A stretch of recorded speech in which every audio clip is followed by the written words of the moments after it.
Graça e paz, professoras e professoras, recebam um abraço, minha gratidão por esses momentos que vocês partilharam comigo da leitura.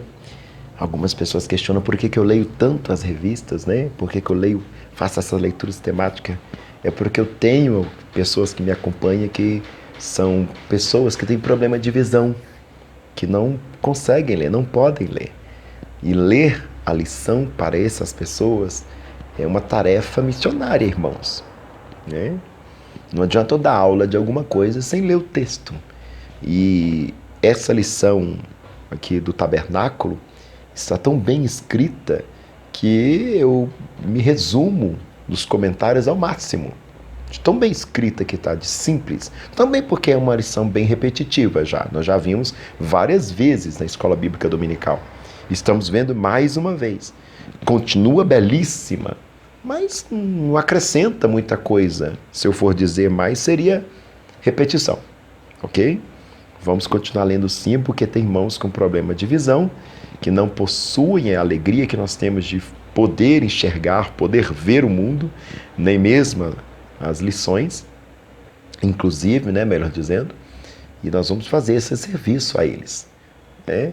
Lição ouvida, para que eles possam ouvir a lição. Tá bom? Lição número 8, o lugar santíssimo. Na lição passada nós tínhamos o lugar santo e agora nós vamos para o Santo dos Santos. Texto áureo. Mas depois do segundo véu estava o tabernáculo que se chama o Santo dos Santos. Hebreus 9:3. Tem coragem? Então continua conosco nesse vídeo.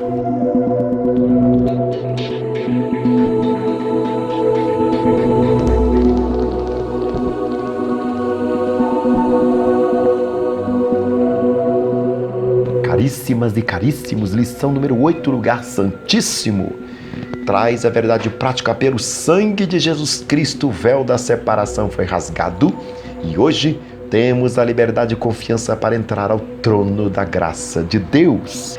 A leitura bíblica em classe são 3 distintos textos. Primeiro, Êxodo 26, 31 ao 35, depois Hebreus 9, 1 a 5, terminando em Mateus 27, 51. Leiamos, pois. Depois farás um véu de pano azul e púrpura e carmesim, e linho fino torcido com querubins de obra-prima se fará. E o porás sobre 4 colunas de madeira de cetim cobertas de ouro, sobre 4 bases de prata. Seus colchetes serão de ouro. Pendurarás o véu debaixo dos colchetes e meterás a arca do testemunho ali dentro do véu. E este véu vos fará separação entre o santuário e o lugar santíssimo. E porás a coberta do propiciatório sobre a arca do testemunho do lugar santíssimo. E a mesa farás fora do véu. E o castiçal de fronte da mesa, ao lado do tabernáculo para o sul. E a mesa porás à banda do norte. Segundo o texto. Ora, também o primeiro tinha ordenanças do culto divino, é um santuário terrestre, porque um tabernáculo estava preparado, o primeiro, em que havia o candeeiro e a mesa e os da proposição, ao que se chama o santuário. Mas depois do segundo véu estava o tabernáculo, que se chama Santo dos Santos, que tinha um incensário de ouro e a arca do concerto, coberta de ouro toda em redor, em que estava um vaso de ouro que continha o maná, e a arca de Arão, que tinha florescido, e as tábuas do concerto. E sobre a arca, os querubins da glória, que faziam sombra no propiciatório, das quais coisas não falaremos agora, particularmente. Terceiro e último texto. E eis que o véu do templo se rasgou em 2, de alto a baixo, e tremeu a terra, e fenderam-se as pedras. O objetivo geral desta lição é explicitar que temos a liberdade de entrar no lugar santíssimo. Os objetivos específicos é destacar o véu no lugar santíssimo. 2. Mostrar o propósito do véu interior. 3. Salientar como era o lugar santíssimo. Quando eu estou dando aula de Sagrada Escritura, eu sou um professor de Sagrada Escritura e Teologia Sistemática há alguns anos, aqui na cidade de Belo Horizonte, eu sempre coloco meus alunos quando eu vou dar introdução aos evangelhos, tanto evangelhos sinóticos, né, que é Marcos, Lucas e Mateus, quanto João. Eu digo para eles que toda a Sagrada Escritura é santa, mas os evangelhos é o santo dos santos. Porque se toda a Sagrada Escritura remete para Deus, o evangelho revela Deus no meio de nós. É presença no meio de nós. Isso é uma coisa minha, da minha experiência, da minha espiritualidade, que eu faço questão de partilhar com meus alunos. Vamos para o comentário do autor? Introdução.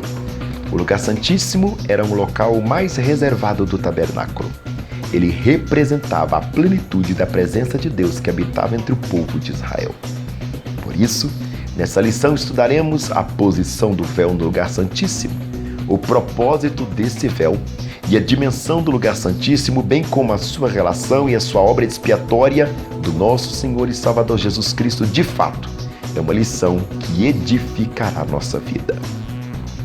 Vamos para o tópico primeiro, o véu do lugar santíssimo, o famoso véu. Primeiro subtópico, o véu como barreira ao livre acesso à presença de Deus.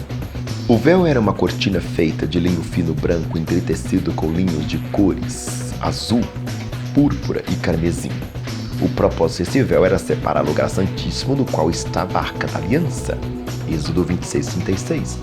No lugar santo. No lugar santíssimo só podia entrar o sumo sacerdote somente uma vez por ano no dia da expiação, ou chamado Yom Kippur. O israelita comum não podia entrar nesse lugar, o que demonstra que o véu era uma barreira para o homem comum. A narrativa bíblica revela um significado especial do ato de quando Jesus estava na cruz expiando nosso pecado. Ele ministrou intercessoriamente por nós, por meio de seu sangue no lugar santíssimo, rasgando o véu da separação. A ministração de Cristo foi em favor de todo o mundo e não apenas por uma parcela especial ou étnica na humanidade. Hebreus 9:11-14, João 3:16. O véu tinha um bordado especial como figura de querubins. Êxodo 26:31 é o segundo subtópico. Deus ordenara que se bordasse no véu à mão as figuras de querubins. Uma pergunta relevante cabe aqui. Qual a razão desses querubins serem bordados no véu? Será que o autor vai nos responder? Leiamos ora pois. A Bíblia registra a história da rebelião de um querubim presunçoso e orgulhoso que desejava ser igual a Deus, mas ele foi expulso para sempre da presença do Altíssimo. Ezequiel 28:14. Eu não vou nem comentar isso aqui para não dar pano para manga. Vamos continuar a leitura que é bem melhor. O nome desse querubim hoje é Satanás, o anjo que se rebelou contra Deus e também levou com ele uma terça parte dos seres angelicais. As figuras de querubins bordadas no céu lembravam ao homem que o trono de Deus está cercado desses seres angelicais, refletindo a santidade do Altíssimo. Eles também foram esculpidos sobre propiciatório, com as asas voltadas para a Arca da Aliança, com o objetivo de protegê-la. Êxodo 25:18. 3. O véu e o traçado de seus fios. Para nós, o tabernáculo e os seus móveis sagrados tipificam o Senhor Jesus. Logo, podemos destacar o seguinte: os tecidos que continuavam o véu que demarcava o lugar santo e santíssimo é símbolo do caráter santo e pleno de Nosso Senhor. Assim, a cor azul aponta para a sua divindade, a púrpura para a sua realeza, a branca para a sua santidade, o carmesim para a sua obra expiatória por toda a humanidade. Ele tornou repetir coisas que ele já disse lá atrás.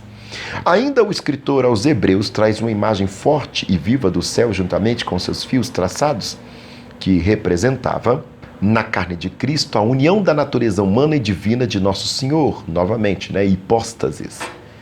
Tendo, pois, irmãos, ousadia para entrar no santuário pelo sangue de Jesus, pelo novo e vivo caminho que ele nos consagrou, pelo véu, isto é, pela sua carne.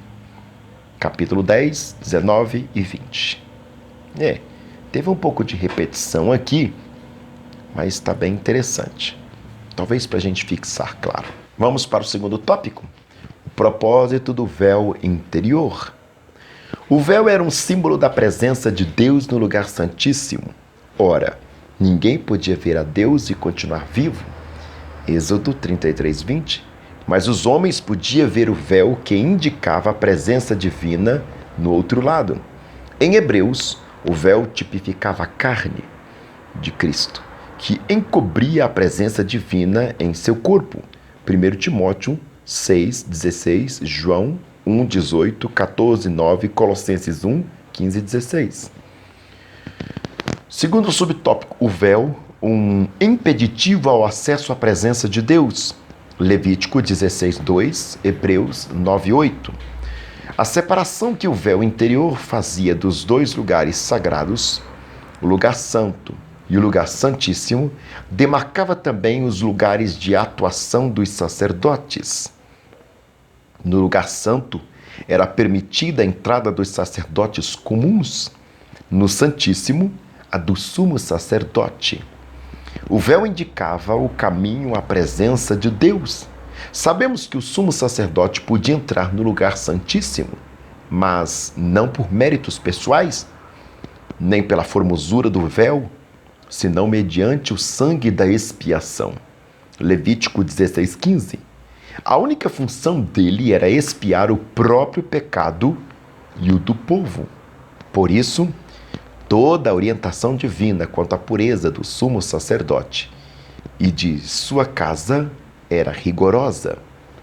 Hoje, a obra expiatória de Jesus Cristo é o único meio que temos para achegar-nos à presença de Deus. Efésios 2, 8 a 9, Hebreus 10, 19 a 20.